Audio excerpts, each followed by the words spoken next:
कृष्ण भगवान के युधिष्ठिर से कहते हैं कि हे युधिष्ठिर, कि हे राजन, कि ये जो माघ मास की कृष्ण पक्ष की जो एकादशी होती है, इस एकादशी को जो है सटतीला नाम के एकादशी से इसको जाना जाता है। यह सटतीला नाम के एकादशी से विख्यात है। यह जो है एकादशी मनुष्य के समस्त पापों को समाप्त करने वाली है और मनुष्यों के कष्टों को दूर करने वाली है। ये जो सटतीला पाप नाशक जो एकादशी है, सो हे राजन, आपको मैं इस एकादशी का सुंदर वर्णन श्रवण कराना चाहता हूं। आप एकाग्र चित्त होकर के श्रवण कीजिए। 6 जगह पर तिल का जो प्रयोग किया जाता है, उस 6 जगह पे तिल का प्रयोग करने से यह जो है सटतीला एकादशी के नाम से विख्यात हो गई। इसलिए हे राजन, एक प्राचीन इतिहास में तो मैं बतलाता हूं कि एक समय एक दालभ्य नाम के एक ऋषि थे। इन्होंने एक ब्राह्मण से पूछा, कहा कि ब्राह्मण देवता, ये जो मृत्यु लोक है जहां पर मनुष्य जन्म लेते हैं और मृत्यु को प्राप्त हो जाते हैं और फिर पुनः उनको जो है जन्म प्राप्त होता है, इस मृत्यु लोक में आए हुए जितने भी प्राणी हैं, ये प्राणी प्राय जो है पाप कर्म करते रहते हैं। इसीलिए उन्हें नरक में न जाना पड़े, वह नरकवासी ना हो, नरक का दुख उनको ना भोगना पड़े, इसके लिए कौन सा ऐसा उपाय है, सो कृपया करके मुझे बतलाने की कृपा कीजिए, जिससे उनको जो है मोक्ष की प्राप्ति हो जाए। आप पुलत्स्य ऋषि कहते कि हे महाभाग, तुमने आज बड़ी उत्तम बात मुझसे पूछी हुई, इसलिए मैं तुम्हें बतलाता हूं। ये जो माघ मास है परम पवित्र, इस माघ मास के आने पर मनुष्य को चाहिए कि वह पवित्र होकर के स्नान करे और अपने इंद्रियों को संयम करते हुए काम, क्रोध, अहंकार, लोभ और चुगली, बुराई, इतनी चीजों का वह त्याग कर दे। हे देवादिदेव, भगवान का स्मरण करें, उनके पैर धो करके भूमि पर पड़े हुए गोबर का वह संग्रह करे और उस गोबर में तिल और कपास को छोड़ करके 108 इनकी पिंडियां इनको बनाए और पिंडियां बना करके फिर माघ में जब आद्रा या मूल नक्षत्र का प्रारंभ होता है, प्रवेश होता है, सो हे राजन, तब जो है जो कृष्ण पक्ष की सटतीला एकादशी आती है, उस एकादशी का वह नियम ग्रहण करें, शुद्ध हो, भगवान विष्णु का पूजन करें। लेकिन भगवान विष्णु के पूजन में कोई भूल ना हो। यदि भूल हो जाए तो श्री कृष्ण के नाम का जो है वह उच्चारण करें, उनका नाम ले लें और रात्रि को जागरण करें। भगवान को प्रसन्न करने के लिए हवन इत्यादि कर्म करें। चंदन, कपूर, नैवेद्य आदि सामग्री से संग, चक्र, गदा को धारण करने वाले देवेश्वर श्री हरि भगवान का उस व्यक्ति को पूजन करना चाहिए। यह माघ मास की सटतीला एकादशी के दिन। सो हे राजन, उसके बाद फिर भगवान का स्मरण करके बारंबार भगवान श्री कृष्ण के जितने भी नाम हैं उन नामों का उच्चारण करें और नामों का उच्चारण करते हुए कुम्हड़े में नारियल या बिरोजा के फल भगवान को विधि पूर्वक अर्पण करते हुए उनको अर्घ्य प्रदान करें। सो हे राजन, जब सब सामग्री का यदि अभाव हो, यह सामग्री ना मिल सके, तो उसके अभाव में उस व्यक्ति को जो है 100 सुपारियों को लेकर के भगवान का पूजन करना चाहिए और भगवान को अर्घ्य देना चाहिए।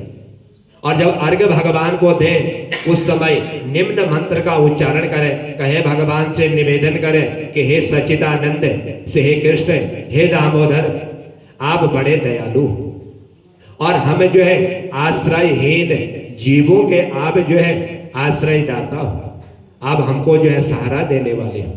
इसलिए हे पुरुषोत्तम, हम इस संसार समुद्र में जो है डूब रहे हैं। हमने मृत्यु लोक में जन्म लेकर के जो पाप कर्म किए हुए हैं, आप हम पर प्रसन्न हो जाइए। हे कमल नयन, आपको मैं दंडवत प्रणाम करता हूँ। ये विश्व भावन, इस विश्व के भार को ग्रहण करने वाले आपको शतदश नमस्कार है। सुब्रह्मण्य, हे महापुरुष, सबके पूर्वज, मैं आपको जो है दंडवत होकर के प्रणाम करता हूँ। आप लक्ष्मी के साथ मेरा दिया हुआ ये जो अर्घ है, इस अर्घ को आप जो है स्वीकार कीजिए। इस तरह से भगवान से अर्घ देते वक्त इन मंत्रों के द्वारा भगवान को स्मरण करें, भगवान का चिंतन करें। सो हे राजन, जब भगवान को अर्घ प्रदान कर दे, अर्घ प्रदान करने के बाद फिर जो है ब्राह्मण की पूजा करें और एक जल से भरा हुआ घड़ा जो है दान कर दें। और साथ ही यदि सामर्थ्य हो तो छाता का दान करें, जूते का दान करें, वस्त्र का दान करें। और जब इन वस्त्रों का दान करें उस समय कहें, उच्चारण करें, इस दान के द्वारा भगवान श्री कृष्ण जो है मुझ पर प्रसन्न हो जाए। इस तरह से अपनी शक्ति के अनुसार यदि हो सके तो काले रंग के गाय का दान भी जो है मनुष्य को मोक्ष प्रदान करने वाला है।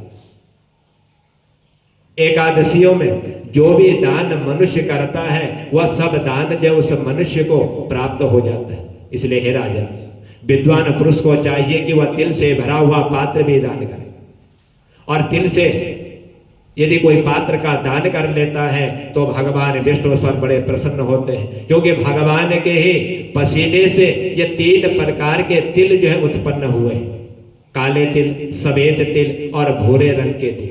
ये तीनों तिल भगवान से ही उत्पन्न हुए हैं। और इस एकादशी के दिन यदि इन तीनों में से कोई भी तिल यदि मनुष्य दान कर देता है, उस तिल के दान का जो फल प्राप्त होता है वह उस मनुष्य को प्राप्त हो जाता है। उन तिलों के बोने पर उसमें जितनी शाखाएं पैदा होती हैं, इतने हजार वर्षों तक वह व्यक्ति तिल का दान करने वाला मनुष्य स्वर्ग लोक में जो है विराजमान हो जाता है। जन्म और मृत्यु के बंधन से उसको जो है मुक्ति प्राप्त हो जाती है। सो हे राजन, तिल से स्नान करें, तिल का दान करें, तिल का उपटन लगाएं, तिल का होम करें, तिल मिलाया हुआ जल पिए, तिल का दान करें और तिल को भोजन में प्रयोग करें। यानी कि 6 जगह पर तिल का जो है उपयोग किया जाता है। इसीलिए 6 जगह पर तिल का उपयोग करने पर यह एकादशी जो है षट तिला कहलाती है। इसलिए हे राजन, पहला बतलाया कि मनुष्य को जो है जब स्नान करे, स्नान करते हुए जल में कुछ तिल के दाने डाल दें।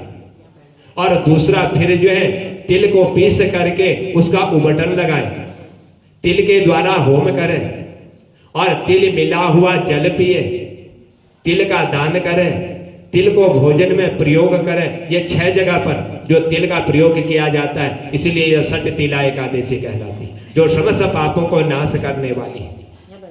तो इतनी कथा जब युधिष्ठिर ने श्रवण करी, पूछा युधिष्ठिर कि हे भगवान, ये जो माघ मास की षट तिला नाम की एकादशी है, जिस एकादशी का आपने यह वर्णन बतलाया कि 6 जगहों पर तिल का प्रयोग करने से यह षट तिला नाम की एकादशी से यह विख्यात हो गई, इसका जो वर्णन है सो कृपया करके या आपने जो मुझे बतलाया, जिसको श्रवण करते हुए यदि मनुष्य इन 6 जगहों पर तिल का दान कर लेता है तो वह मोक्ष को प्राप्त हो जाता है। जन्म और मृत्यु के बंधन से भी जो है उसको जो है मुक्ति प्राप्त हो जाती है। यानी कि वह फिर जन्म नहीं लेता, भगवान के ही स्थान पर वह विराजमान हो जाता है। इसलिए हे राजन, ये जो पवित्र माघ मास है, इस माघ मास में किया हुआ दान पुण्य मनुष्य को जो अवश्य ही प्राप्त होता है। जो जिस तरह से भगवान को प्रसन्न करता है, भगवान उसी तरह से अपने भक्त की जो है समस्त मनोकामनाओं को पूर्ण करते हुए, उनको पापों को नष्ट करते हुए उसको स्वर्ग की ओर जो है प्रतिष्ठित करते हैं। मनुष्य के द्वारा किया हुआ कर्म जो है मनुष्य के साथ चलता है। जैसा मनुष्य कर्म करता है, जिस प्रकार के कर्मों के द्वारा वह अपने को जो है पवित्र बना लेता है, उसी तरह से वह मनुष्य जो है अपने मार्ग को भी सुलभ कर लेता है।